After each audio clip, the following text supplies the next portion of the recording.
Hello, എല്ലാവർക്കും നമസ്കാരം. മണി ടോക്കിൻ്റെ പുതിയൊരു അധ്യായത്തിലേക്ക് സ്വാഗതം.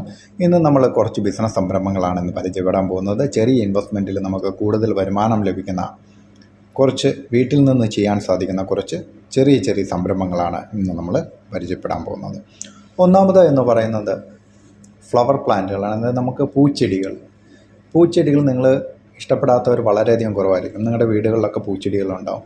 നല്ല നല്ല പൂച്ചെടികൾ നിങ്ങൾക്ക് ഫ്ലവർ പോട്ടുകളിലാക്കി നിങ്ങൾക്ക് വിൽപ്പന നടത്താനായിട്ട് സാധിക്കുമെങ്കിൽ നിങ്ങൾക്ക് നല്ലൊരു വരുമാനം ഇതിൽ നിന്ന് നിങ്ങൾക്ക് ഏൺ ചെയ്യാനായിട്ട് സാധിക്കും. ഇതിന് വേണ്ട നമുക്ക് വീട്ടിലുള്ള ചെറിയ ചെറിയ സൗകര്യങ്ങളാണെങ്കിലും കുറച്ച് സ്ഥലം മതി. അവിടെ തന്നെ നമുക്ക് പല വെറൈറ്റിയിലുള്ള ചെടികൾ നമുക്ക് വളർത്തി പരിപാലിച്ച് നിങ്ങൾക്ക് വിൽക്കാനായിട്ട് സാധിക്കും. ഇതിൻ്റെ മാർക്കറ്റ് എന്ന് പറയുന്നത് നമുക്ക് എവിടെ വേണമെങ്കിലും നമുക്കത് സെല്ല് ചെയ്യാമെന്നുള്ളതാണ്. നിങ്ങൾക്ക് ഓൺലൈനിലൂടെ നിങ്ങൾക്ക് ഓർഡർ എടുത്ത് നിങ്ങൾക്ക് സെല്ല് ചെയ്യാം. അല്ലെങ്കിൽ അടുത്ത ഒരു ചെറിയ ഷോപ്പ് പോലെ തന്നെ നിങ്ങളുടെ വീടിനോട് ചേർന്നോ അല്ലെങ്കിൽ അടുത്ത് എവിടെയെങ്കിലും എടുത്തിട്ട് അവിടെ നിങ്ങൾക്കൊരു നഴ്സറി പോലെ സ്റ്റാർട്ട് ചെയ്ത് നിങ്ങൾക്ക് അവിടെ നിന്ന് നിങ്ങൾക്ക് ഇത് ചെടികൾ വിൽപ്പന നടത്താനായിട്ട് സാധിക്കും. നിങ്ങൾ സോഷ്യൽ മീഡിയ പേജുകൾ എസ്പെഷ്യലി ഫേസ്ബുക്കിലൊക്കെ നോക്കുകയാണെങ്കിൽ ഗ്രൂപ്പുകളൊക്കെ ഒരുപാട് ഗ്രൂപ്പുകളുണ്ട്. അതുവഴി ഒരുപാട് ആളുകൾ ചെടികളൊക്കെ വിൽപ്പന നടത്തുന്നുണ്ട്. വിത്തുകളൊക്കെ വിൽപ്പന നടത്തുന്നുണ്ട്. അങ്ങനെ നിങ്ങൾക്കും വേണമെങ്കിൽ വിൽപ്പന നടത്താനായിട്ട് ആ ഗ്രൂപ്പുകളിലൊക്കെ നിങ്ങൾക്ക് ജോയിൻ ചെയ്ത് നിങ്ങൾക്ക് ഇത് വിൽപ്പന നടത്താനായിട്ട് സാധിക്കും. അങ്ങനെ ഒരുപാട് ആളുകൾ വരുമാനം കണ്ടെത്തുന്ന ഒരു മേഖലയാണ് ചെടിയുമായി ബന്ധപ്പെട്ടിട്ട്. ഇതിന് പ്രധാനമായും ശ്രദ്ധിക്കേണ്ട കാര്യം ഇവയെ വളർത്തി പരിപാലിക്കുക എന്നുള്ളതാണ്. പരിപാലന കാര്യത്തിൽ നല്ല രീതിയിൽ ശ്രദ്ധ വേണ്ട ഒരു ബിസിനസ് സംരംഭമാണ് ഈ ചെടികളുടെ വിൽപ്പന എന്ന് പറയുന്നത്. അടുത്തതായിട്ട് നമുക്ക് നോക്കാവുന്നത് പക്ഷികൾ. നമ്മുടെ വീടുകളിലൊക്കെ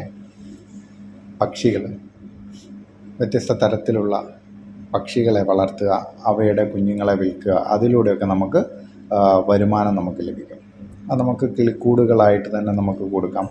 അതുപോലെ തന്നെ വ്യത്യസ്ത തരത്തിലുള്ള ബ്രീഡുകളെ നമുക്ക് കൊണ്ടുവന്ന് ഇമ്പോർട്ട് ചെയ്തിട്ട് അവയുടെ സെയിൽ വേണമെങ്കിൽ നടത്താം. ഇതൊക്കെ നമുക്കൊരു ഷോപ്പായിട്ട് നമുക്ക് ഡെവലപ്പ് ചെയ്തെടുക്കാനായിട്ട് സാധിക്കും.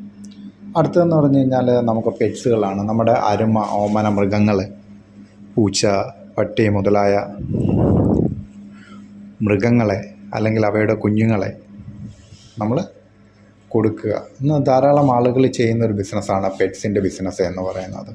ഇവയെ പരിപാലിക്കുക, അതുപോലെ തന്നെ അവയ്ക്ക് യഥാസമയങ്ങളിൽ കുത്തിവയ്പ്പുകളൊക്കെ എടുക്കുക, അതിൻ്റെ ലൈസൻസുകളൊക്കെ കരസ്ഥമാക്കുക, എന്നിട്ട് അവയെ വിൽക്കുക, അവയുടെ കുഞ്ഞുങ്ങളെ വിൽക്കുക, അതുപോലെ ബ്രീഡ് ചെയ്യിക്കുക. ഇതൊക്കെ നമുക്ക് ചെയ്തു കഴിഞ്ഞാൽ നല്ല വരുമാനം ലഭിക്കുന്ന ഒരു ബിസിനസ്സാണ് പെറ്റ്സ് എന്ന് പറയുന്നത്. അടുത്ത ഒരു ബിസിനസ് സംരംഭമാണ് മുയൽ വളർത്തൽ എന്ന് പറയുന്നത്. ഇത് പല വെറൈറ്റിയിലുള്ള മുയലുകളെ നമുക്ക് വാങ്ങി അവയുടെ കുഞ്ഞുങ്ങളെ നമുക്ക് ഉൽപ്പാദിപ്പിച്ച് നമുക്ക് വിൽക്കാം. അത് മുയൽ കൂടുകളോട് കൂടിയിട്ട് തന്നെ, മുയലിൻ്റെ ചെറിയ ചെറിയ കൂടുകളുണ്ടാകും. അങ്ങനെ കൂടുകളോട് കൂടിയിട്ട് വേണമെങ്കിലും കേജുകളോട് കൂടി തന്നെ നിങ്ങൾക്കത് വിറ്റ് നല്ല രീതിയിൽ വരുമാനം ലഭിക്കുന്ന ഒരു ബിസിനസ് സംരംഭമാണ് ഈ മുയൽ വളർത്തൽ. മുയലിനെ വളർത്തുന്ന ആവശ്യത്തിനായിട്ട് കൊടുക്കാം. അതുപോലെ തന്നെ ഇറച്ചിക്ക് ആവശ്യമുള്ള മുയലുകൾ വേണമെങ്കിൽ അങ്ങനെ നിങ്ങൾക്ക് വളർത്താവുന്നതാണ്. ഇനി നിങ്ങൾക്ക് ചെയ്യാൻ സാധിക്കുന്ന മറ്റൊരു ബിസിനസ് സംരംഭമാണ് നിങ്ങളുടെ വീടിനോട് ചേർന്ന് തന്നെ ചെയ്യാം. അല്ലെങ്കിൽ നല്ലൊരു ഷോപ്പ് എടുത്തിട്ട് നിങ്ങൾക്ക് ചെയ്യാവുന്നതാണ് അക്വേറിയം, അലങ്കാര മത്സ്യങ്ങൾ. ഇവയുടെ വിപണനമൊക്കെ നിങ്ങൾക്ക് വീടുകളിൽ നിന്ന് അല്ലെങ്കിൽ ചെറിയ ഷോപ്പിൽ നിന്ന് ചെയ്യാൻ സാധിക്കും. ഇപ്പം അക്വേറിയമൊക്കെ ആണെങ്കിൽ നല്ല രീതിയിൽ നന്നായി ഡിസൈൻ ചെയ്തിട്ടുള്ള അക്വേറിയത്തിനൊക്കെ ആവശ്യക്കാർ ധാരാളമാണ്. അതുപോലെ വളർത്തു മത്സ്യങ്ങൾക്ക്, അലങ്കാര മത്സ്യങ്ങൾക്കൊക്കെ ഒരുപാട് ആവശ്യക്കാരുണ്ട്. അവയുടെ പ്രജനനമൊക്കെ നമ്മൾ സ്വന്തമായിട്ട് ചെയ്യിച്ച് നമ്മൾ അവയെ പരിപാലിച്ച് അവയെ വിൽക്കുകയാണെങ്കിൽ നമുക്ക് ലാഭം കിട്ടും. മറ്റൊരിടത്തും നമ്മൾ വാങ്ങിച്ചുകൊണ്ട് വന്ന് സെയിൽ ചെയ്യുന്നതിലും ലാഭമാണ് നമ്മൾ അല്ലാതെ ചെയ്യുക എന്നുള്ളത്. അടുത്ത ഒരു ബിസിനസ് സംരംഭം നമുക്ക് ചെയ്യാൻ സാധിക്കുന്നതാണ് പായസം മിക്സുകൾ. പലതരത്തിലുള്ള പായസം മിക്സുകളൊക്കെ തയ്യാറാക്കി നമ്മൾ റെഡിയാക്കി അത് റെഡി ടു കുക്കായിട്ട് നമ്മൾ റെഡിയാക്കി വെക്കുക. അങ്ങനത്തെ പാക്ക് ചെയ്തിട്ട് നമുക്ക് വിപണിയിൽ എത്തിക്കുകയാണെങ്കിൽ അതിൽ നിന്ന് നമുക്ക് നല്ലൊരു വരുമാനം നമുക്ക് ലഭിക്കുന്നതാണ്. അതുപോലെ മറ്റൊരു ബിസിനസ് സംരംഭമാണ് ട്രാവൽ ആൻഡ് ടൂർ ഏജൻസി എന്ന് പറയുന്നത്. നമുക്ക് ധാരാളം ആളുകൾ ട്രാവൽ ഏജൻസികളൊക്കെ അന്വേഷിച്ചു വരും. അപ്പം നമുക്ക് സ്വന്തമായിട്ടൊരു വെബ്സൈറ്റ് ഉണ്ടെങ്കിൽ, അല്ലെങ്കിൽ ഒരു വെബ്സൈറ്റ് നമ്മൾ സ്വന്തമായിട്ട് നിർമ്മിക്കുകയാണെങ്കിൽ, അല്ലെങ്കിൽ നല്ലൊരു സോഷ്യൽ മീഡിയ പേജുണ്ട്, അതുവഴി നമ്മുടെ ഈ സംരംഭം നമുക്ക് പ്രൊമോട്ട് ചെയ്യാനായിട്ട് സാധിക്കും.